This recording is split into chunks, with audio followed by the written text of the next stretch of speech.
Bonjour et bienvenue à Discours Animal. Aujourd'hui, on a le plaisir de recevoir Dr. Edouard Marcolini, avec qui on va avoir le plaisir de parler de reptiles. Bonjour Edouard! Bonjour! Bonjour! Merci beaucoup d'être avec nous aujourd'hui.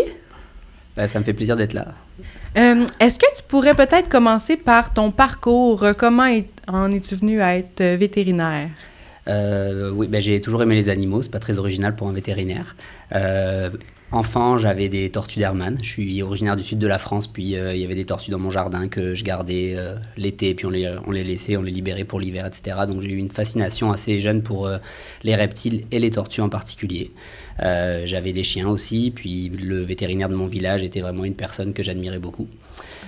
Donc depuis tout petit, j'ai toujours voulu être vétérinaire. J'ai fait mes études en France.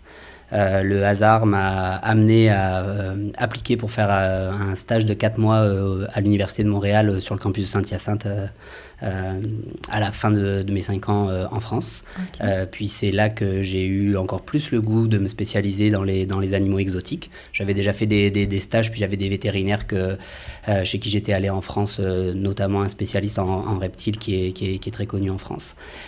Puis donc j'ai fait une première année de spécialisation, un internat à la faculté de médecine vétérinaire à Saint-Hyacinthe.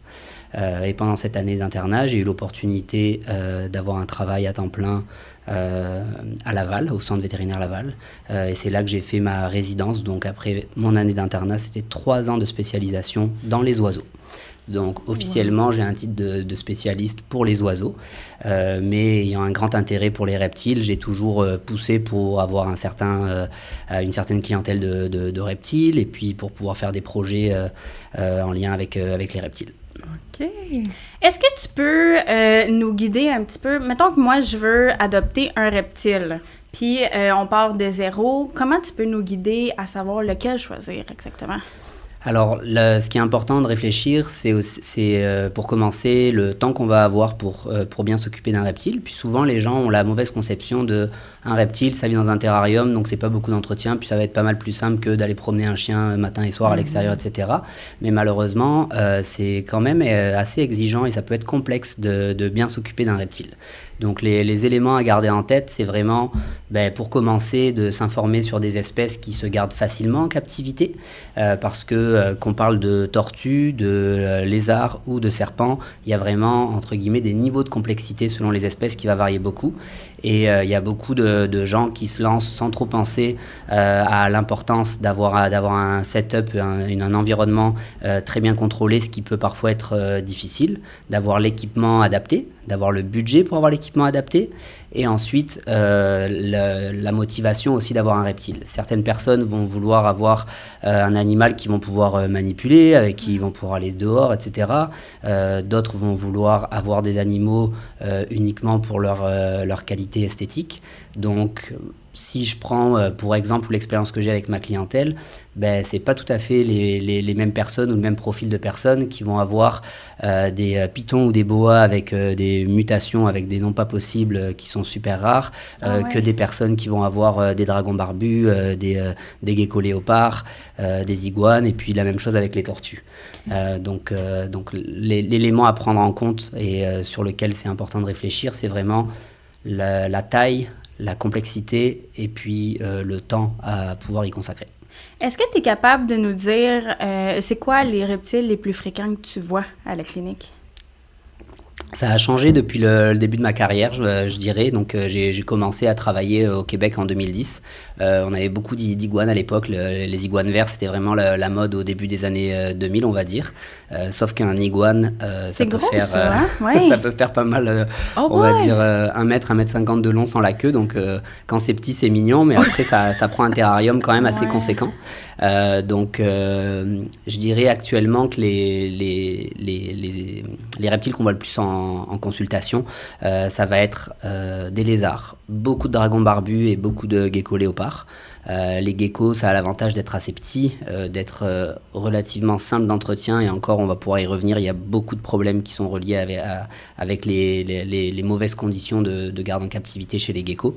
Mais vraiment, dragon barbu gecko, très populaire.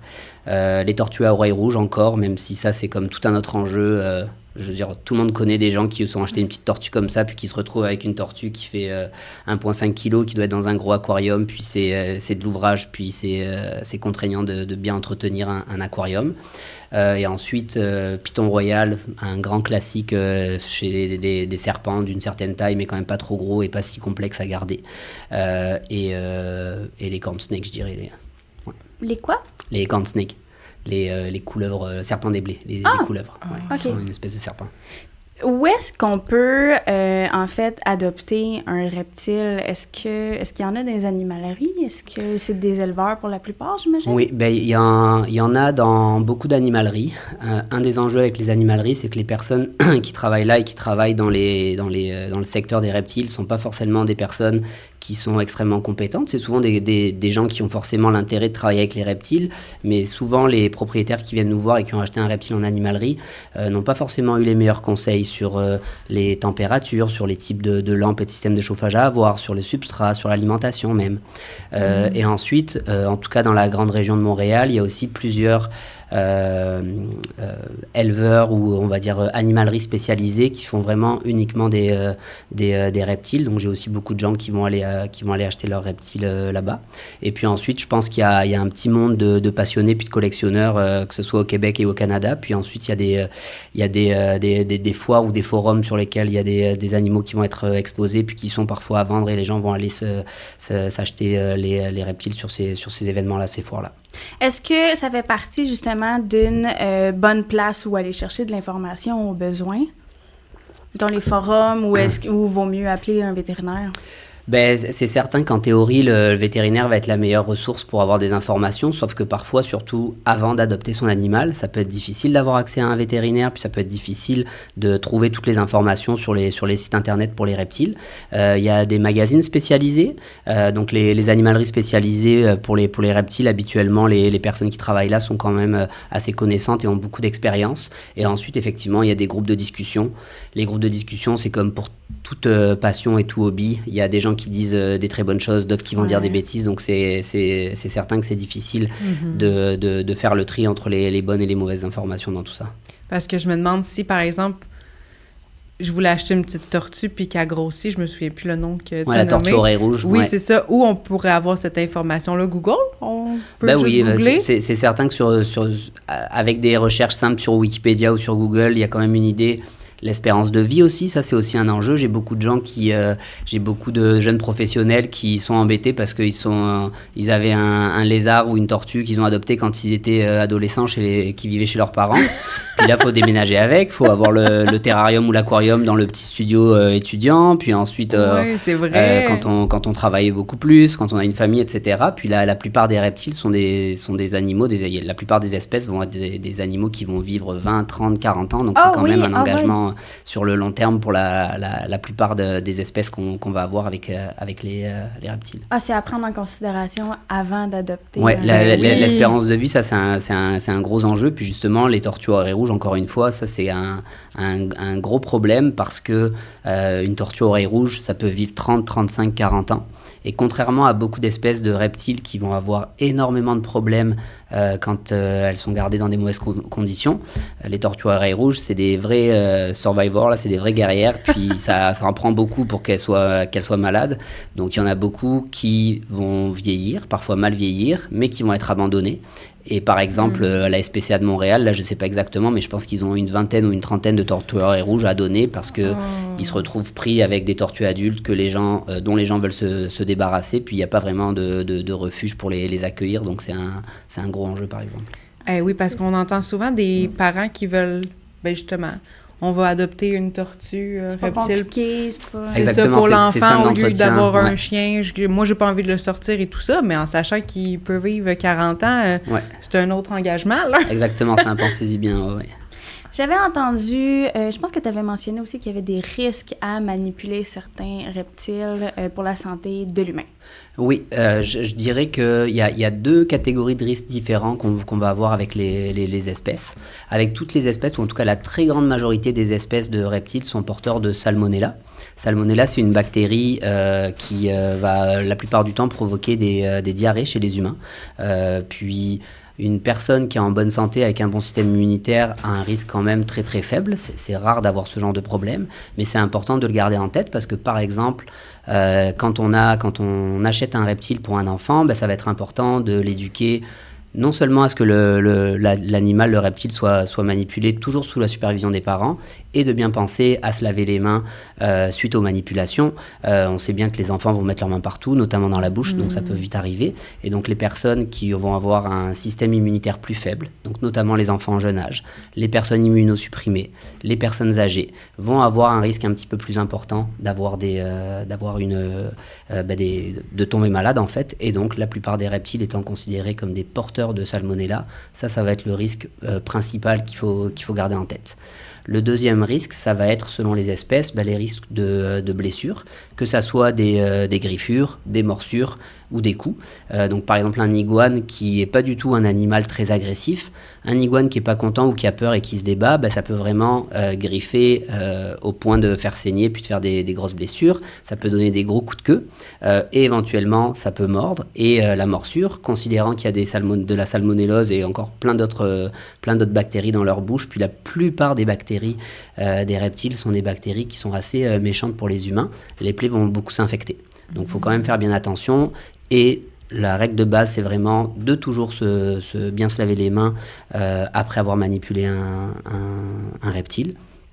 Et également, ça on pourra en reparler quand on va parler peut-être un petit peu de l'organisation, de la gestion du terrarium, etc. D'avoir des règles d'hygiène importantes. Donc par exemple, si vous avez un dragon barbu que vous faites, à qui vous donnez un bain tous les jours, la plupart du temps il va faire caca dans son bain. Si vous nettoyez le petit bol dans le lavabo, dans l'évier dans lequel vous avez votre bol de céréales puis votre assiette, vous risquez d'avoir des bactéries qui vont rester là et vous pourriez tomber malade par la suite. Donc ça va être important de séparer les ustensiles et le matériel des reptiles de ceux qui vont être à usage culinaire là, pour l'alimentation des humains, si vous voulez. Oh, ouais. Est-ce que la plupart des reptiles aiment ça, se faire manipuler, ou il y a vraiment des espèces, des races ou des âges qui aiment moins ça? Je dirais qu'au contraire, d'une manière générale, il y a très peu de reptiles qui vont aimer et apprécier se faire manipuler par les humains. Là, le mode de fonctionnement puis le cerveau d'un reptile est pas très tourné ou porté vers la socialisation, la vie en groupe, etc.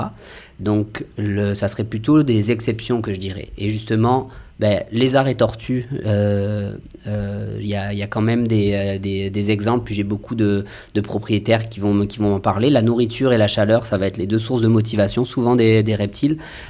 Donc j'ai beaucoup de propriétaires qui me disent que le dragon barbu, quand il rentre dans la pièce, il va lever la tête, puis il va approcher de la vitre parce qu'il veut interagir avec ses propriétaires, parce qu'il sait qu'ils vont lui donner à manger. Donc le dragon barbu, c'est vraiment comme... Il est souvent dans le top 1 ou top 3 des reptiles pertinents pour les interactions avec les humains, justement. Les iguanes, s'ils sont habitués, ça peut être aussi des bons animaux de compagnie. Encore une fois, le seul enjeu, c'est vraiment la taille et leur côté. C'est des animaux qui sont très forts. Les uromastyques sont des bons lézards qui aiment interagir aussi, donc des lézards désertiques qui sont herbivores. Quand on va parler de l'alimentation, des fois, c'est un enjeu de garder de la nourriture carnivore ou insectivore. Donc les uromastyques, ça peut être un bon lézard à avoir parce que c'est herbivore. Les tortues vont aussi parfois avoir un intérêt, reconnaître leurs propriétaires, vouloir se promener avec eux, etc. Je me trompe-tu si je dis que les tortues, ça mord souvent? Il me semble que je vois souvent ça. Ça mord souvent? Oui. Les tortues aquatiques sont réputées quand même un petit peu agressives. Donc les tortues aquatiques, encore une fois, celle qu'on voit le plus souvent en consultation, ça va être les tortues à oreilles rouges. Mais les tortues herbivores, c'est des petits bouddhas, c'est super gentil, super zen, ça marche tout doucement, c'est tranquille. Si ça te mord, c'est parce qu'elle a cru que ton doigt c'était une framboise ou une laitue, mais autrement, c'est vraiment pas agressif, non. Ok. Ouais. Ah, mais c'est bon à savoir. Moi, j'avais peur d'aller dans les lacs puis ces choses-là pour me faire mordre par des tortues. Ça me rassure. Les tortues à oreilles rouges, d'ailleurs, on peut en trouver ici en nature. Je veux dire, c'est oui, mais c'est une espèce invasive. C'est pas une espèce qui est indigène au Québec. Donc les espèces indigènes, c'est les espèces qui vivent à l'état sauvage, à l'état naturel ici. Les tortues à oreilles rouges, comme je disais tout à l'heure, étant une espèce vraiment survivor, c'est des espèces qui ont réussi à survivre en milieu naturel ici. À l'heure actuelle, il n'y a pas de données certaines qui prouvent que c'est une espèce invasive. Une espèce invasive étant une espèce introduite de manière non naturelle et qui va se reproduire dans ce milieu. Donc, à ma connaissance, peut-être que je ne suis pas au fait des dernières nouvelles, mais à ma connaissance, les tortues à oreilles rouges au Québec ne se reproduisent pas. Donc, elles ne vont pas pondre des œufs qui vont éclore dans la nature. Par contre, effectivement, malheureusement, il y en a beaucoup, notamment en milieu urbain. Je collabore, moi, avec le Centre de réhabilitation des tortues du Québec, là, qui est une initiative du Centre Éconature au Parc de la Rivière-des-Mille-Îles, qui accueille toutes les tortues indigènes blessées du Québec. Puis donc, moi, je vais faire les soins à ces tortues-là. Et on a souvent des tortues à oreilles rouges qui sont confondues avec les tortues peintes, qui sont des tortues qui leur ressemblent beaucoup. Les tortues peintes, c'est une espèce native indigène au Québec qui vit ici. Et ça nous arrive fréquemment dans les lacs ou dans les étangs et les parcs, notamment les parcs à Montréal, justement. Les gens vont signaler une tortue qui a l'air d'être malade, blessée ou quoi que ce soit, puis ils nous la portent, puis malheureusement, c'est une tortue à oreilles rouges. Et donc, dans ces cas-là, c'est vraiment des gens qui ont, de manière illégale, relâché cette tortue-là dans la nature, ce qui est bien évidemment problématique au niveau de l'écosystème et de l'écologie. Ben oui. Les tortues, là, sont très sensibles au niveau de la carapace. Parce que j'en vois des fois sur les réseaux où ils vont gratter, puis là, ils se frottent. Ils aiment ça qu'on les lave qu'on les gratte à la brosse à dents. Ouais. Fait que j'imagine que, tu sais, quand ils se font frapper, mettons, par des autos, c'est très, très... Oui, mais la carapace, c'est vraiment une structure qui est bien évidemment très spécifique aux tortues, qui est absolument fascinante. Puis l'intérieur de la carapace, c'est vraiment de l'os. Donc une tortue qui se fait blesser ou fracturer la carapace, c'est comme un humain ou un mammifère qui aurait vraiment une fracture d'un os. Et le dessus de la carapace, la partie colorée qu'on voit à l'extérieur, ça c'est la cuticule, c'est un peu comme des ongles, c'est comme des fanères. Donc ça c'est pas, c'est sensible, mais c'est pas douloureux, puis c'est pas vascularisé comme de l'os. Okay. Mais effectivement, une tortue qui a une fracture de carapace, c'est une blessure qui est extrêmement douloureuse pour elle. Aïe. Parlons d'un peu l'habitat. Oui. Comment bien bâtir, bien écrire en fait l'habitat pour notre reptile? Oui, ça c'est un gros défi puis un gros enjeu, puis c'est très variable justement selon l'espèce. Puis ça, je dirais que c'est probablement l'étape la plus importante de bien planifier le terrarium ou l'aquarium de son reptile avant de l'adopter.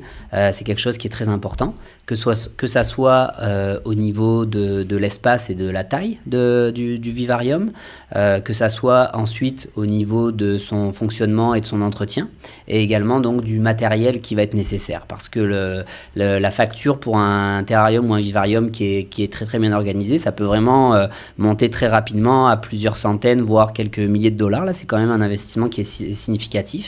Et donc là, il va y avoir vraiment plein de notions, plein de concepts importantes à garder en tête. Le premier, c'est d'anticiper quelle va être la taille de notre reptile quand on va l'adopter et quelle va être sa taille à l'âge adulte. Et dans combien de temps il va arriver à l'âge adulte. Parce que ça peut être un enjeu. Il y a des extrêmes, mais justement, dans les cas classiques de problématiques, il y a certaines tortues désertiques et africaines, notamment la tortue sillonnée, qu'on appelle la tortue sulcata, qui est une tortue qui, quand elle va avoir 6 mois ou un an d'âge, là, va tenir dans la paume de la main, et qui, à l'âge adulte, va faire entre 100 et 150 livres. Là, c'est vraiment absolument énorme. Donc ça, il y a plein de gens qui les trouvent absolument magnifiques, puis qui vont les adopter petites.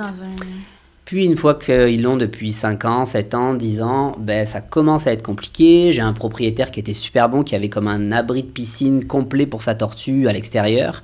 Wow. Mais c'est une exception. Et donc il y a malheureusement beaucoup de ces tortues qui vont finir par être abandonnés, être transférés dans des sanctuaires, être transférés dans des zoos éventuellement, dans des institutions zoologiques.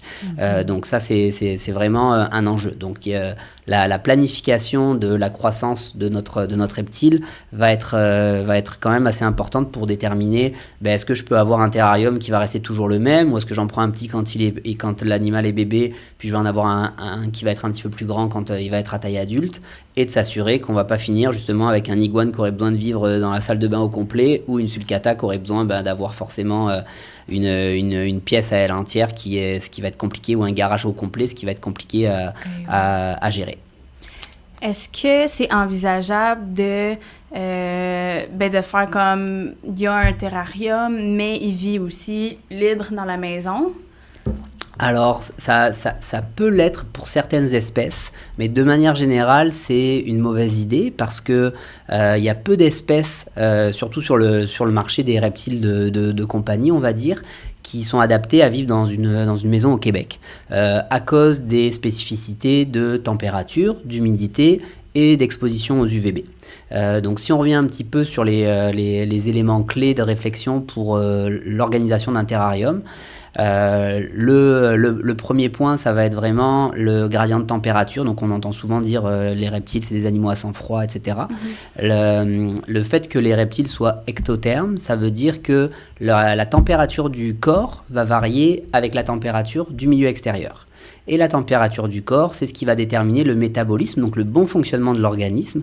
Donc pour avoir un bon fonctionnement, un bon système immunitaire, un bon système de digestif qui va pouvoir bien digérer la nourriture, etc., le reptile doit avoir accès à des zones qui sont adaptées à son espèce et donc avoir des températures qui sont précises. Donc le gradient de température, ça va consister à avoir un point chaud et un point froid. Et donc le gradient, donc la différence de température entre le point chaud et le point froid, dans le terrarium, dans le vivarium dans lequel va vivre le reptile, pour que lui puisse avoir un comportement d'aller se réchauffer ou se refroidir de manière naturelle. Et donc de trouver une bonne source d'information pour savoir quels sont ces points chauds et ces points froids et la température optimale de vie de l'espèce, et ensuite de pouvoir mettre en place dans le vivarium avec différents types de lumière ce gradient de température. Ça va être un des éléments clés. Et on va en parler, je présume, un petit peu plus tard. Il y a beaucoup de maladies qui sont reliées à un mauvais contrôle des températures. Le deuxième, ça va être l'humidité. L'humidité, ça va surtout être important chez les espèces qui vont muer. Donc les serpents et certaines espèces de lézards qui vont muer de manière continue ou en plaque. Et on va avoir beaucoup de problèmes reliés aux mues, souvent parce que nos reptiles vont être gardés dans un terrarium qui n'a pas une humidité qui est suffisante. C'est comme la plupart des terrariums sont vraiment chauffés, souvent ça va être que l'humidité est trop basse. C'est rare qu'on ait une humidité trop élevée, quoique ça peut arriver. Et là on va avoir plutôt d'autres problèmes avec des moisissures dans le substrat, des problèmes de ventilation du substrat, etc. L'autre élément qui est très important on va en simplifier un peu, on va dire chez tous les lézards et toutes les tortues, à quelques exceptions près, c'est la présence d'une source de lumière spécifique UVB. Les reptiles ont besoin d'avoir des UVB pour activer la vitamine D au niveau de leur peau, pour pouvoir bien absorber leur calcium. Et donc on va avoir beaucoup de problèmes avec des os trop mous, donc un défaut de calcification chez les reptiles qui ne sont pas exposés à une lumière UVB. Donc quand tu mentionnais tout à l'heure, est-ce qu'on peut avoir un reptile en liberté dans la maison ? J'ai plein de gens qui ont une tortue loose qui se promène sur le parquet, puis c'est bien le fun, etc. Mais si on la laisse toute la journée en liberté, elle ne peut pas avoir l'exposition à de la lumière UVB, donc elle risque d'avoir des troubles avec le métabolisme du calcium et donc des déformations de la carapace ou des os trop mous et même des fois des déformations au niveau du visage et des problèmes au niveau du bec. Puis si on met une source de lumière, un néon UVB à un certain endroit, la tortue ou le lézard va pas dire « Oh, j'ai besoin de ma petite séance d'UVB » puis aller se mettre en dessous. Lui, il va faire sa petite vie puis se promener où il veut dans la maison et donc on peut avoir un problème. Donc quelques heures par jour, ça se fait bien. En été, quand il fait super chaud, j'ai plein de propriétaires qui vont les avoir. On va discuter aussi de les sortir en extérieur, éventuellement, nos reptiles. Mais donc, autrement, l'accès à un UVB de qualité, adapté à l'espèce aussi, parce que selon le milieu naturel dans lequel ils vivent, une espèce désertique, une espèce tropicale, une espèce nocturne ne va pas avoir les mêmes besoins en UVB. Mais donc, une source UVB, c'est vraiment un élément qui est très important et c'est une erreur qui est fréquemment faite qui va aboutir à des problèmes médicaux qu'on voit vraiment beaucoup malheureusement en consultation vétérinaire. Et dans le milieu naturel, comment ils la trouvent cette lumière UVB-là? C'est le soleil qui leur donne. Ah, ok, donc c'est ça. Ouais. à l'extérieur, ça pourrait fonctionner. Exactement, si on l'amène, mais pas dans la maison. Si on vivait en Floride, on pourrait avoir des iguanes qui vivraient dans des terrariums et des enclos extérieurs sans avoir besoin de lumière UVB. Okay. Mais c'est vraiment pour les reptiles qui sont en captivité à l'intérieur. Puis, même s'ils sont en plein soleil, nos vitres vont arrêter les rayons UVB. Donc, ça prend vraiment une exposition directe à la lumière du soleil ou des lampes spécifiques qui vont donner ce spectre de lumière avec les rayons UVB. OK. Mis à part, mettons, la grosseur du reptile, est-ce que c'est très... Tu sais, comment choisir la grandeur idéale? Est-ce que c'est très actif? Ils ont-ils besoin de grand, de haut? J'imagine que ça varie beaucoup entre... Ça varie selon les espèces et selon leur comportement. Donc, il y a des espèces qui vont être dites arboricoles. Donc, par exemple, chez les lézards, si on prend les caméléons, qui sont des lézards absolument fascinants, quand même assez difficiles à garder en captivité, malheureusement. Là, il y a beaucoup de gens qui trouvent ça super le fun d'avoir des caméléons puis qui en adoptent, mais malheureusement c'est rare d'avoir des caméléons qui vivent une longue vie en captivité parce que c'est très difficile de bien s'en occuper. Les caméléons sont des espèces arboricoles, donc typiquement les terrariums de caméléons vont être faits en hauteur, puis il va y avoir un sol, mais ils vont toujours être dans des branches, cachés derrière des feuillages, etc. Des espèces désertiques comme les geckos ou les dragons barbus vont très souvent vivre uniquement au sol. Les dragons barbus, ils aiment bien monter, donc souvent ils vont avoir des petites passerelles, un petit hamac, des petits éléments comme ça. Mais ça reste que c'est des espèces qui vivent beaucoup plus au sol. Les geckos étant nocturnes, ils vont souvent avoir plusieurs cachettes pour faire leur sieste à la noirceur la journée, puis se promener, être un petit peu plus actifs au courant de la soirée puis de la nuit. Donc l'organisation, donc la forme du terrarium, sa taille, et puis donc la hauteur, la largeur, la profondeur, etc. Ça va vraiment varier selon les espèces. Il n'y a pas véritablement de règle qui fait du sens selon moi de dire le terrarium doit faire 3 fois la longueur du reptile par exemple, etc. C'est vraiment très variable selon les espèces. Donc c'est difficile d'avoir une règle universelle pour chacune des espèces, mais il y a des principes à respecter et à comprendre selon les espèces qu'on va vouloir avoir. C'est pareil chez les serpents par exemple. Il y a vraiment des serpents qui vont vivre uniquement au sol, puis on leur donne un petit peu de substrat, une cachette, ils vont être bien contents. Il y en a qui vont aimer s'enfouir, donc ça va prendre d'avoir du substrat plus épais parce qu'ils vont aller se cacher en dessous. Puis il y a des espèces arboricoles qui vont même avoir besoin d'avoir des branches pour se positionner d'une certaine façon et être confortable, on va dire, sur leurs branches. Donc ça va être à ajuster selon l'espèce. Est-ce que c'est satisfaisant pour eux que ce soit un terrarium artificiel ou c'est important de mettre des vraies branches, des vraies feuilles ou du vrai sable, etc.? Est-ce que je peux juste poser une question? C'est quoi la différence entre un vivarium et un terrarium? C'est juste que vivarium, ça va englober, selon moi, terrarium et aquarium. Parce qu'il y en a certains qui vont être dans une tortue aquatique ou semi-aquatique va être dans un aquarium avec de l'eau puis une zone immergée. Et puis un terrarium, ça va être sec, entre guillemets. Okay. Donc pour moi, vivarium, c'est que ça va englober tous les milieux de vie restreints dans lesquels vont vivre les reptiles. Donc vivarium, c'est terrarium plus aquarium. OK, merci. Je m'excuse, Rosalie, ta question c'était... Oui, est-ce que... oui, artificiel versus naturel. Ouais. Dans l'absolu, ce qui est naturel, c'est idéal. Sauf que c'est parfois beaucoup plus difficile de bien le faire. Donc, là aussi, la réponse est oui et non. De l'artificiel, ça peut avoir l'avantage d'être plus simple à organiser. Ça va être beaucoup plus simple à nettoyer. Puis ça peut être vraiment un enjeu important quand on n'a pas tant le temps pour justement bien s'occuper de son terrarium. Mais c'est certain que d'avoir des choses naturelles, c'est beaucoup plus pratique. C'est beaucoup plus esthétique, on va dire, puis c'est mieux pour les reptiles, mais c'est beaucoup moins pratique. Exemple, on adopte un reptile, on adopte un lézard, puis, un serpent, puis après 6 mois, on se rend compte qu'il a des mites, il a des parasites de peau. Une branche en plastique, on peut la bleacher, puis la désinfecter, puis on va tuer tous les parasites. Si la branche elle est en bois, ça va être beaucoup plus compliqué de lui faire un traitement. On peut essayer de la mettre au four, on peut essayer de la faire tremper, mais c'est plus compliqué. Donc tout ce qui est matériel organique, donc avec du vivant ou du matériel qui va être du bois, de la terre, etc., ça peut plus garder les bactéries, les parasites, et ça peut être plus compliqué à bien nettoyer.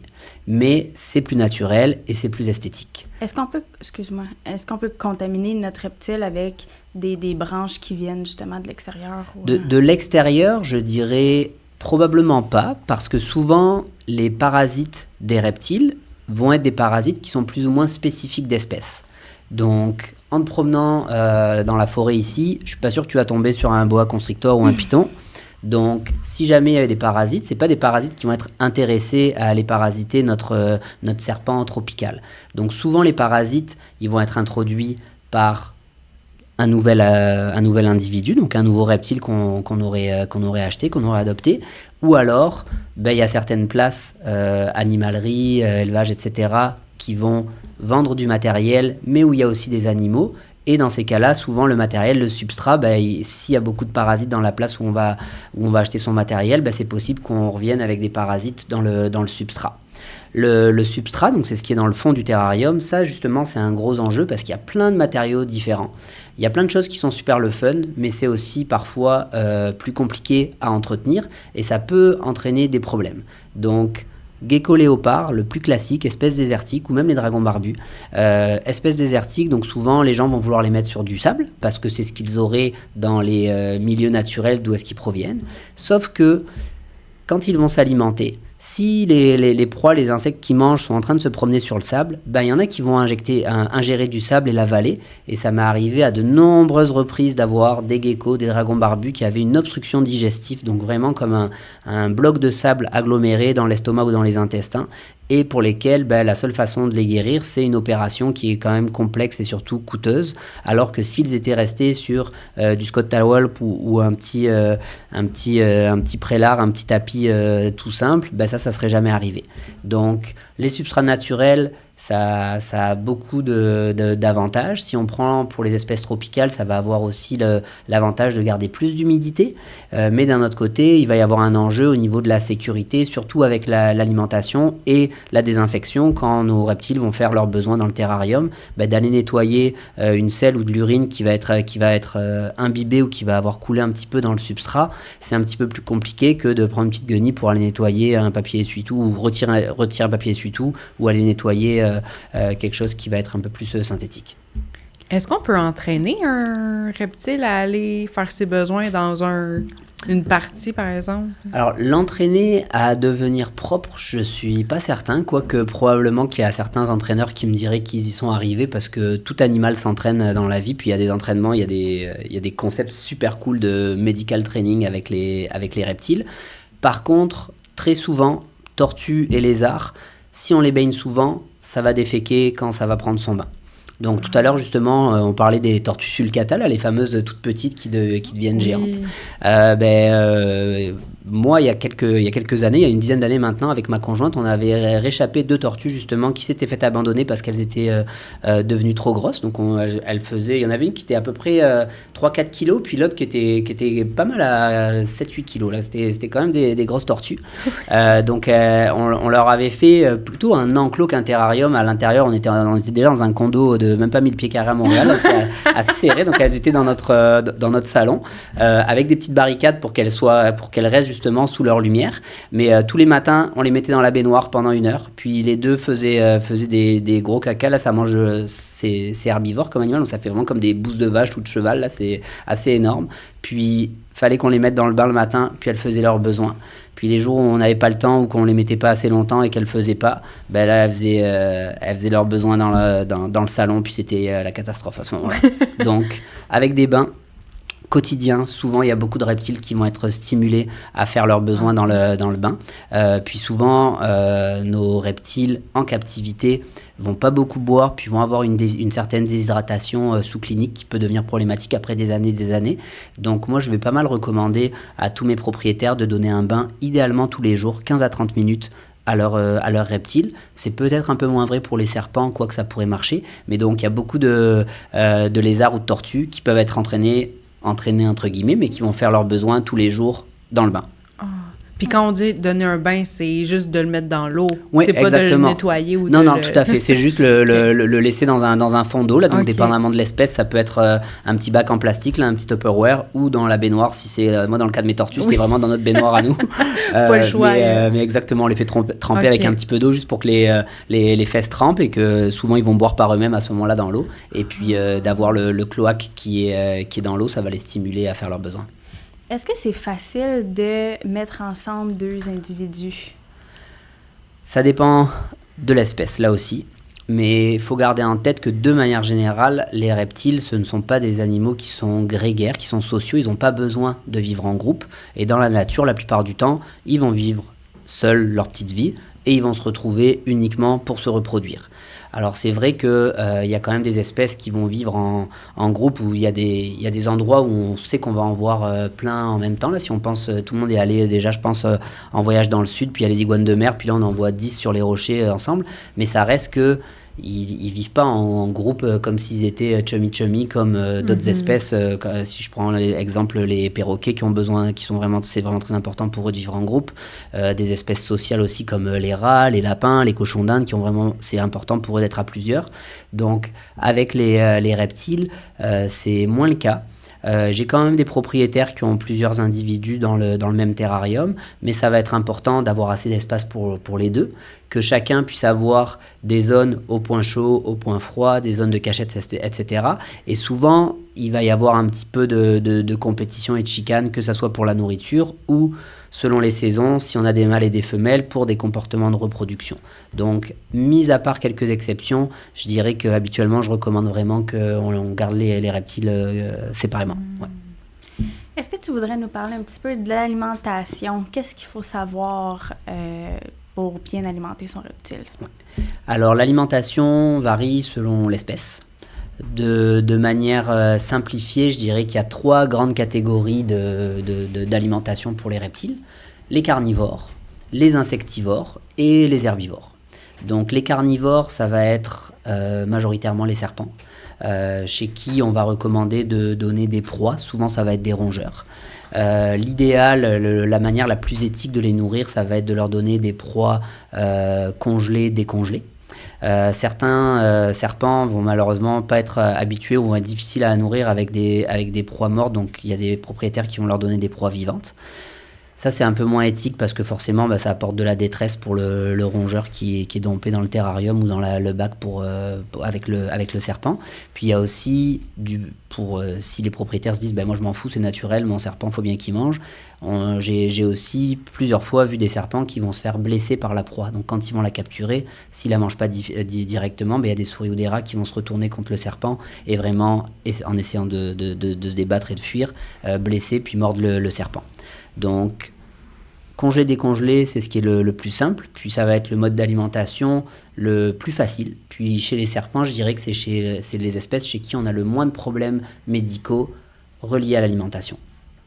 Ensuite de ça, on va avoir à l'autre bout du spectre les herbivores, donc les iguanes, les uromastix, la plupart des espèces de tortues terrestres désertiques. À qui on va donner une variété de légumes et de fruits. Il va être important de donner des suppléments en calcium à ces espèces, comme on parlait tout à l'heure des UVB. Selon les types de végétaux qu'on va leur donner, souvent il ne va pas y avoir assez de calcium, donc dépendamment des espèces, on va avoir des recommandations de supplémentation spécifiques en calcium à leur donner. La plupart du temps, les suppléments en calcium, ça va être des poudres qu'on va ajouter à leur alimentation. Puis, important, donner des poudres de calcium sans vitamine D. Parce que la vitamine D, on peut vraiment la surdoser. Et en théorie, la vitamine D, elle va être apportée par l'exposition aux rayons UVB. Donc, nos reptiles n'ont pas forcément besoin d'avoir une supplémentation en vitamine D. Si on leur donne de la poudre de vitamine D trop fréquemment avec leur calcium, on risque de leur faire absorber trop de calcium et donc on risque d'aller provoquer des problèmes rénaux sur le long terme. Donc ça, c'est les herbivores. Puis au milieu, on va avoir les insectivores / omnivores. Donc il y a des espèces qui sont pas mal 100% insectivores, donc les caméléons, les geckos par exemple qui vont manger uniquement des insectes. Puis donc là il y a comme tout un monde qui va s'ouvrir à vous avec les différents types de proies qu'on peut leur donner. Puis ça justement quand on réfléchit à quelle espèce pourrait être pertinente à adopter, c'est important d'y réfléchir parce qu'il y a des gens qui sont dégoûtés de manipuler des petits vers, il y a des gens qui ne veulent pas avoir un élevage de grillons à la maison parce qu'il y a toujours des grillons qui vont s'échapper puis ensuite ça va chanter dans la maison à l'année longue. Donc c'est ça, là il y a plein de variétés de vers et de petites proies qu'on peut leur proposer. Puis il y en a qui vont être un peu plus omnivores ou insectivores, mais manger aussi des végétaux. Donc typiquement les dragons barbus adultes, on va recommander qu'ils aient un apport en proies. Donc là c'est selon les modes de pensée ou les écoles, 30 à 50% de proies d'insectes, mais aussi 50 à 70% de végétaux, donc des légumes puis des fruits. La fréquence, je sais que certains, en fait non, je sais pas, là, mais je pense que certains serpents, c'est moins fréquent de les nourrir, ouais, c'est ça, tandis que j'imagine qu'il y a certaines races que c'est tous les jours, puis... Exactement. Il y a des espèces qui doivent être vraiment nourries tous les jours, ou on va dire un minimum de 5 jours par semaine, donc justement gecko, dragon barbu, tortue. Ça va manger très fréquemment. Puis c'est un petit peu la même chose si on pense aux mammifères. Là. Si on pense à une vache ou un cheval, ça va brouter à la journée longue, donc ça doit manger tous les jours. Puis si on pense à un lion ou un oiseau de proie qui va chasser, c'est pas tous les jours qu'il arrive à capturer une proie. Donc souvent les carnivores vont s'alimenter moins fréquemment. Donc un serpent, dépendamment des espèces, souvent ça va être une fois par semaine, une fois à tous les 10 jours, une fois aux 2 semaines. Alors que les herbivores, ça va être à tous les jours. Et entre les deux, donc les insectivores, souvent ça va être 5 jours par semaine. J'ai quand même des propriétaires qui vont nourrir leur dragon puis leur gecko tous les jours. Mais parfois on va leur faire 1 ou 2 petits jours de break dans la semaine. Est-ce que l'accès aux vétérinaires, c'est facile? Est-ce qu'il y en a beaucoup ici au Québec en général ou faut vraiment s'informer ou aller avant en fait d'adopter? C'est certain que ça dépend un petit peu de la région dans laquelle on vit. Il n'y a pas beaucoup d'établissements où il y a des vétérinaires vraiment spécialisés pour les reptiles. Il y a vraiment juste la faculté de médecine vétérinaire à Saint-Hyacinthe et l'établissement où je travaille, le centre vétérinaire Laval, où il y a vraiment des spécialistes pour animaux exotiques avec des vétérinaires qui ont beaucoup d'expertise pour les reptiles. Il y a quand même beaucoup de cliniques vétérinaires partout. Il y a de plus en plus de vétérinaires qui ont un intérêt pour faire des animaux exotiques. Donc souvent, ils vont être à l'aise pour gérer des petits problèmes, on va dire. Mais si les problèmes sont plus compliqués, notamment s'il y a besoin de chirurgie, l'anesthésie des reptiles est quand même assez spécifique, dans ces cas-là, ces vétérinaires-là vont pas forcément être à l'aise à faire des opérations, puis donc ils vont nous référer les clients pour venir faire des procédures plus spécialisées dans les centres de référence. C'est quoi, dans le fond, les soins vétérinaires qu'il faut apporter à son reptile annuellement? Est-ce qu'il y a des vaccins? Y a-t-il des vermifuges, si on pense à des chiens et des chats? Ça dépend des espèces. Je dirais donc vaccin, non, il y a aucun vaccin à donner, il n'y a pas de médicaments préventifs. Par contre, il y a beaucoup d'espèces qui vont avoir des parasites internes. Donc, le meilleur réflexe, la meilleure routine selon moi à avoir, c'est quand même d'aller faire examiner son reptile une fois par année chez le vétérinaire, parce que on va quand même avoir des petits éléments où on va regarder certaines petites choses que les propriétaires ne vont pas forcément voir, puis plus on va dépister un début de problème tôt, plus ça va être facile à traiter. Et donc le bon réflexe à avoir, c'est d'apporter un échantillon de sel pour faire une analyse de sel, parce que parmi les problèmes fréquents qu'on va avoir, mais qui ne sont pas forcément visibles, donc les gens ont l'impression d'avoir un animal en pleine santé, ça va être des parasites digestifs. Les parasites externes, souvent les gens viennent nous voir pour ça parce qu'ils voient qu'il y a des petites bibites qui se baladent sur leur reptile, mais les parasites internes, on les voit pas, puis ils peuvent devenir problématiques après un certain temps. Donc de faire une analyse de sel régulièrement, à chaque année, ou parfois je ne vais pas le faire à chaque année si c'est un reptile qui vit uniquement à l'intérieur, puis l'analyse elle a été négative l'année d'avant, il n'y a pas forcément de raison pour un iguane qui mange des laitues puis des bananes d'attraper des parasites alors qu'il vit tout seul dans une maison, mais je vais recommander d'espacer un petit peu, puis de le faire à tous les 2 ans ou tous les 3 ans par exemple. Puis quand ils vieillissent, là il y a de la médecine préventive qui peut être pertinente à faire, donc des analyses de sang, des radiographies. Sur les analyses de sang, on peut vraiment dépister plus précocement des problèmes avec le métabolisme du calcium, comme on discutait tout à l'heure, des problèmes reliés à des reins qui vieillissent, des problèmes avec l'alimentation vont entraîner des changements au niveau du foie, puis c'est des éléments qu'on peut éventuellement mettre en évidence sur des analyses de sang. Donc il y a quand même de la médecine préventive qui peut être mise en place si le propriétaire a une relation régulière avec un vétérinaire.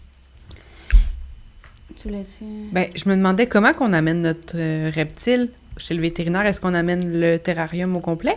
Non, ça dépend quel mois de l'année c'est. Et puis ça dépend l'animal. Donc il y a les petits lézards peuvent très bien aller. Il y a des petits transporteurs qui sont comme des mini aquariums ou des gros Tupperware. Là, donc on va les mettre là-dedans. Si c'est l'hiver, idéalement avec un tapis chauffant ou un sac magique ou des bouillottes. Si ce sont des animaux un petit peu plus grands, vraiment les transporteurs pour chiens ou pour chats, ça peut bien faire la job. Puis les serpents, je trouve que ce qui est le plus simple pour les garder à bonne température, c'est de les mettre dans une thé d'oreiller, puis de mettre la thé d'oreiller contre nous.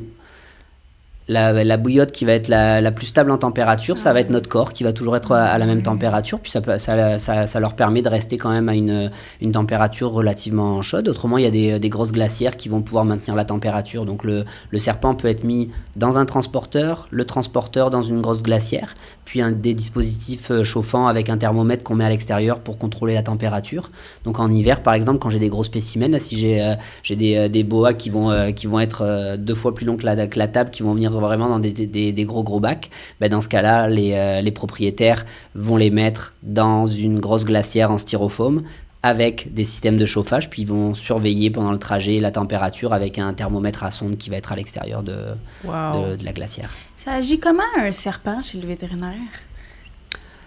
La plupart du temps, ça fait pas grand-chose. Ça explore le comportement, ça aime bien s'enlacer sur nous. Je dirais que le type de clientèle que j'ai fait que j'ai pas tant de serpents qui sont très agressifs. La plupart ont l'habitude quand même d'être manipulés.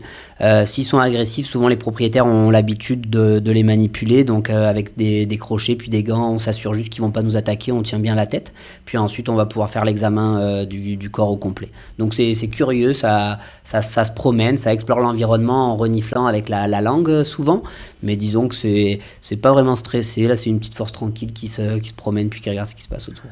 Cool. Hormis le fait qu'il y ait des parasites qu'on peut voir à l'œil nu, est-ce qu'il y a d'autres signes qui peuvent nous alerter que notre reptile va pas bien? Oui, les grands classiques dans les motifs de consultation qu'on va avoir, ça va être les reptiles qui arrêtent de manger. Donc souvent, là pour le coup, s'il y a un chiffre à donner entre guillemets, je vais dire qu'un reptile qui saute plus que 3 repas, ça devient problématique. Donc si on a un serpent qui, une fois, veut pas manger, on va pas aller chez le vétérinaire le lendemain. Là, c'était peut-être ça le tentait pas, il y avait X ou Y raison. On le laisse tranquille, on le renourrit la semaine d'après. Il veut encore pas manger, la semaine d'après, il veut pas encore manger. Là, on va commencer éventuellement à s'inquiéter. Un dragon barbu ou un gecko qui mange tous les jours, s'il mange pas pendant 2 ou 3 jours, là, ça peut devenir problématique. Un élément aussi qui va être très pertinent à déterminer si un reptile qui mange pas, c'est problématique ou pas, ça va être son poids.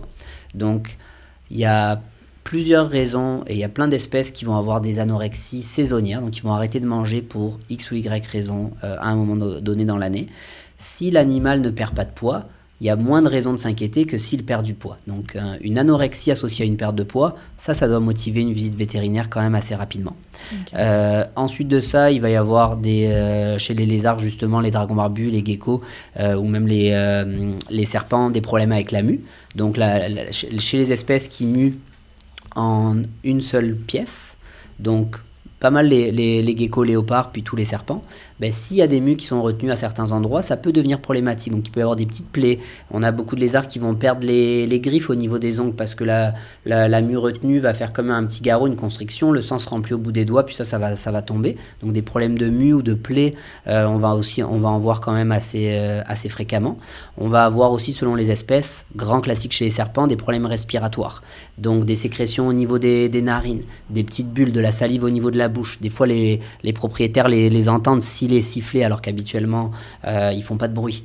Donc ça va être des éléments qui vont les alerter qu'il y a peut-être un problème et qui vont motiver une visite chez le vétérinaire. OK. C'est quoi qui cause ça, justement, chez les serpents, mettons, les problèmes respiratoires? Alors, problème respiratoire, souvent, ça va être un enjeu avec la température. Donc, très souvent, une température trop basse. Puis, ça peut être aussi bête que 1 ou 2 degrés. Puis, même un serpent qui a super bien été depuis des années à cette température-là, si ce n'est pas sa température préférentielle, sa température optimale, ben, ça peut être suffisant pour provoquer un stress qui va aboutir à une infection respiratoire. Un problème de ventilation, un problème d'humidité aussi va éventuellement pouvoir favoriser les problèmes respiratoires. La majorité des problèmes respiratoires qu'on va avoir, ça va être des pneumonies bactériennes qui sont provoquées par des bactéries qui vivent de manière normale dans la cavité orale, dans la bouche des lézards ou des serpents, mais qui vont profiter d'un affaiblissement du système immunitaire pour se développer en quantité anormale, provoquer de l'inflammation, puis donc du mucus et des sécrétions. Pareil avec les problèmes de mue, la grosse majorité des problèmes de mue, c'est parce que l'humidité et les températures sont mal contrôlées dans le terrarium. Moi, je trouve ça fascinant, la mue. Comment on fait pour bien gérer ça? Y a-tu une recette magique de... Oui, en fait, la recette magique, c'est d'avoir une boîte à mue. Donc, pour pallier au fait que c'est extrêmement difficile de maintenir l'humidité et la température satisfaisante, je vais très souvent recommander à mes propriétaires de serpents donc, et de geckos de faire une petite cachette avec une serviette ou un linge à vaisselle, donc quelque chose qui est quand même assez rough pour que l'animal puisse aller se frotter dessus. Très humide et très chaud, donc souvent je vais leur dire de vaporiser, d'humidifier cette zone-là plusieurs fois par jour et de la mettre soit sous une source de chaleur, soit avec un tapis chauffant en dessous pour avoir vraiment le principe d'un hammam avec beaucoup d'humidité, beaucoup de chaleur. Souvent, ça va permettre de favoriser la mue. Donc, pour les individus qui auraient des difficultés de mue parce que l'environnement, parfois le propriétaire n'arrive pas à comprendre ce qui fait de pas correct, mais qui fait que son animal a des difficultés de mue, d'avoir une boîte à mue, ça va vraiment faciliter le fait que la peau va sortir en une seule pièce. Est-ce que c'est correct quand les propriétaires aident à faire la mue ou j'en vois des fois qui tirent dessus? Donc ça dépend des espèces parce qu'il y a des espèces qui vont muer par patch. Donc les iguanes, les dragons barbus par exemple vont vraiment muer par petites pièces. Donc ça peut être ok de les aider, sauf que si on les aide ou s'ils ont besoin d'aide, c'est parce qu'ils ne font pas leur mue de manière parfaite. Parce que dans la nature, vous imaginez bien qu'il n'y a personne qui va aller éplucher le petit iguane, il a besoin de personne. Donc, c'est correct de le faire pour les aider, mais si on doit le faire, c'est parce qu'il y a un problème qui fait que la mue ne se fait pas en une seule pièce ou par lambeaux, mais de manière naturelle, sans l'aide en fait d'un humain. C'est quoi les problèmes de santé les plus fréquents que vous voyez à la clinique? Donc, l'anorexie, donc la perte d'appétit, qui va être liée à 1 million de problèmes différents. Malheureusement, beaucoup de problèmes reliés au métabolisme du calcium. Donc, l'absence des UVB ou l'absence de supplémentation en calcium fait qu'on va avoir des individus qui vont nous être présentés avec des déformations. La bouche, la mâchoire qui est déformée avec des infections au niveau des dents, une stomatite, les membres qui sont déformés, les carapaces qui sont déformées. Beaucoup d'infections respiratoires chez les serpents. On va avoir aussi, étonnamment, énormément de problèmes de reproduction chez les femelles. Tous les reptiles peuvent pondre, ou la majorité en tout cas peuvent pondre. Et il y a plein d'espèces pour lesquelles les propriétaires ne savent même pas s'ils ont un mâle ou une femelle, ou on leur a dit, puis ils n'ont pas prêté forcément attention à vérifier quand l'animal a grandi, etc. Et les femelles qui peuvent de manière imprévisible avoir un cycle d'ovulation et de ponte, vont souvent avoir soit une stase folliculaire, soit une rétention d'œufs, parce que le milieu n'est pas adapté à ce qu'elles pondent. Donc la stase folliculaire, c'est le fait que la femelle va produire le jaune d'œuf, mais elle ne va pas les ovuler. Donc les jaunes d'œufs sont fabriqués au niveau de la grappe ovarienne, mais ils ne vont pas être ovulés, donc ils ne vont pas être déposés dans l'utérus, là où se formerait la coquille pour que l'œuf soit entier et qu'elle puisse le pondre. Et ça va entraîner des problèmes, notamment une anorexie associée à une perte de poids. Le jaune d'œuf, c'est beaucoup de gras, donc ça sollicite énormément le foie. Donc on va avoir associé à ça un problème de syndrome de foie gras, de lipidose hépatique, et on va avoir beaucoup de problèmes avec les stases folliculaires, parce que quand on arrive à ce stade-là, il n'y a aucun médicament, ou c'est très rare qu'on arrive à les faire ovuler à ce moment-là. Et donc souvent, il faut aller les opérer plus ou moins en urgence pour retirer ça et casser le cercle vicieux. Ensuite, on peut avoir un problème avec des rétentions d'œufs, donc des femelles qui vont avoir ovulé leur jaune d'œuf, vont avoir fabriqué des œufs et vont essayer de pondre, mais si elles n'ont pas un site de ponte adapté, au niveau de leur comportement, elles ne vont pas vouloir pondre les œufs. Et parfois, si l'alimentation n'a pas été adaptée pendant cette période d'ovogénèse, de formation des œufs, elles ne vont pas avoir assez de force et assez d'énergie au niveau de leurs muscles pour pondre les œufs. Donc on va avoir des rétentions d'œufs. Les rétentions d'œufs, c'est un peu moins compliqué que la stase folliculaire à gérer parce qu'on peut avoir des médicaments pour essayer de les faire pondre. Mais parfois, ça aboutit quand même qu'il faut aller faire une opération pour retirer les œufs de l'intérieur.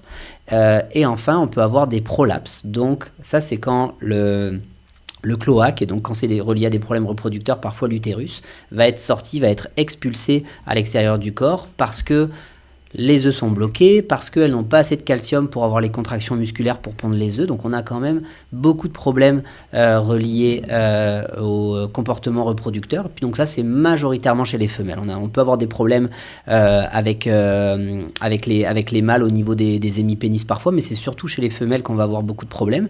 Puis ça, c'est très fréquent. Puis c'est saisonnier selon les espèces, selon le moment de l'année. Et les motifs de présentation, selon l'espèce que c'est, on peut suspecter que ça va être un problème relié à une stase folliculaire ou à une ponte. Comment on fait pour sexer un reptile, un serpent ou une tortue? Ça dépend des espèces. Il y a plusieurs espèces chez qui il y a un dimorphisme sexuel, donc une différence visible entre le mâle et la femelle, et d'autres espèces chez qui c'est pas visible. Donc si on prend quelques exemples assez faciles, les geckos léopards, les mâles vont avoir plein de petits pores, donc des petits picots au niveau de l'intérieur de leur cuisse, et ils vont avoir des bulges, des petits renflements où il y a leurs hémipénis. Donc ils ont, au lieu d'avoir un pénis, ils ont deux pénis, les reptiles, la plupart des espèces, qui vont être de part et d'autre du cloaque. Donc quand on regarde au niveau du cloaque et l'intérieur des cuisses, les femelles vont pas avoir de pores fémoraux où ils vont être très discrets, et les mâles vont avoir vraiment plein de petits picots, puis de petits renflements. Les iguanes, par exemple, les femelles vont être beaucoup plus petites que les mâles. Donc, une fois arrivés à l'âge adulte, les mâles vont avoir des gros pores fémoraux aussi. Puis souvent, ils ont vraiment la mâchoire qui est plus développée, beaucoup plus gros. Là, c'est vraiment, ça fait rouler les mécaniques et puis la testostérone, alors que les femelles sont beaucoup plus affinées, élégantes et sensuelles, on va dire. Chez les serpents, ça va souvent être en les sondant. Donc il y a des sondes spéciales qu'on va introduire de part et d'autre du cloaque, et selon la distance à laquelle on va pouvoir insérer la sonde, on va pouvoir savoir si c'est un mâle ou une femelle.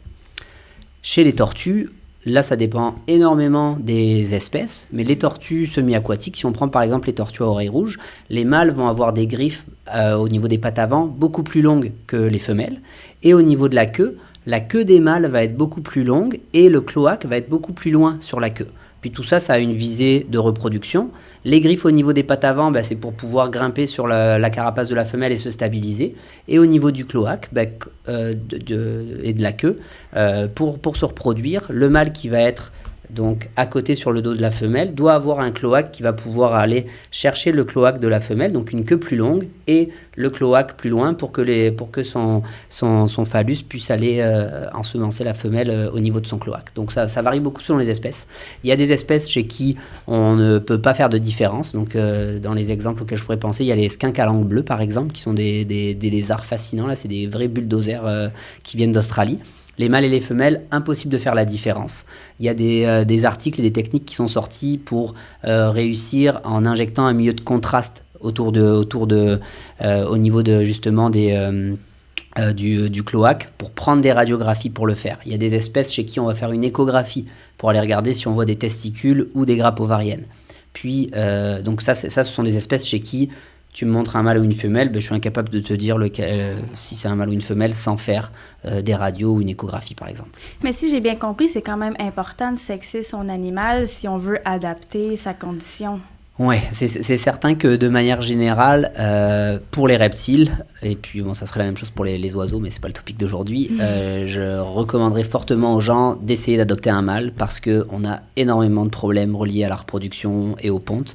Donc, si on adopte un mâle, il y a déjà X pourcentage de risque en moins d'avoir des problèmes, sachant qu'on a beaucoup de problèmes avec la reproduction. Sauf que si on les adopte en très jeune âge, parfois c'est difficile ou parfois on va se tromper. Puis moi, ça m'est déjà arrivé d'avoir des reptiles, des lézards en consultation quand ils avaient quelques mois. Puis je pensais que c'était un mâle. Puis là, en les suivant d'année en année, j'ai constaté que je m'étais trompé quand je les avais vus la première fois. Puis est-ce que la ponte d'œuf doit se faire régulièrement? C'est pas qu'elle doit se faire régulièrement, c'est qu'elle va se faire de manière imprévisible. En théorie, ça va être une fois par année. Donc, si c'était en nature, la plupart des reptiles vont pondre une fois par année. Et quand c'est en captivité, il y a des femelles qui vont se mettre à pondre dès leur jeune âge, quand elles ont atteint la maturité sexuelle qui va varier selon l'espèce, qui est aussi associée à la taille. Là, c'est pas uniquement l'âge, ça va être aussi la taille. Mais souvent, quand elles se mettent à pondre, elles vont pondre à tous les ans. Okay. Y en a par contre qui vont pondre, mais pas tous les ans. Puis il y en a qui vont jamais pondre. Donc j'ai des propriétaires qui ont des femelles, mais qui n'ont jamais eu de problème de ponte, et tant mieux pour eux. Qui n'ont jamais eu de ponte, là même. Il y en a qui vont pondre sans avoir de problème. Mais forcément, plus elle pond dans sa vie, plus la femelle va avoir un risque d'avoir un problème de ponte à un moment donné. Ça, c'est un bon rappel à avoir, là, si on adopte... si on se rend compte que c'est une femelle. Oui. Pour terminer, y a-t-il quelque chose que tu trouves important à dire aux personnes qui ont des reptiles ou qui veulent en avoir un? C'est vraiment de réfléchir dans quoi on s'engage. Parce que si on résume un petit peu les éléments clés, puis les enjeux auxquels je suis souvent confronté, ça va être la qualité du setup, de l'organisation du terrarium à la maison. Parce que si tous les propriétaires de reptiles avaient un environnement super bien contrôlé, je pense que je verrais peut-être un 10e ou 20% des reptiles que je vois actuellement, parce que la très grande majorité des reptiles qui me sont présentés en consultation sont malades parce que ça découle d'une mauvaise organisation au niveau du terrarium ou de mauvais renseignements que les gens ont eus, et de réfléchir dans quoi on s'engage sur la longévité, parce qu'encore une fois, ce sont des animaux qui vivent pour la très grande majorité 15 et 20 ans au minimum. D'autres espèces vont vivre 30, 40. Les tortues, ça peut vivre 50, 60 ans. Donc ça, c'est un élément important à réfléchir. Où est-ce que je serai dans 10 ans? Où est-ce que je serai dans 30 ans? Est-ce que j'aurai toujours l'envie, la passion et le temps de m'occuper de mon reptile? Merci énormément d'être venu nous parler. C'était vraiment intéressant. Ouais, ça m'a fait vraiment plaisir.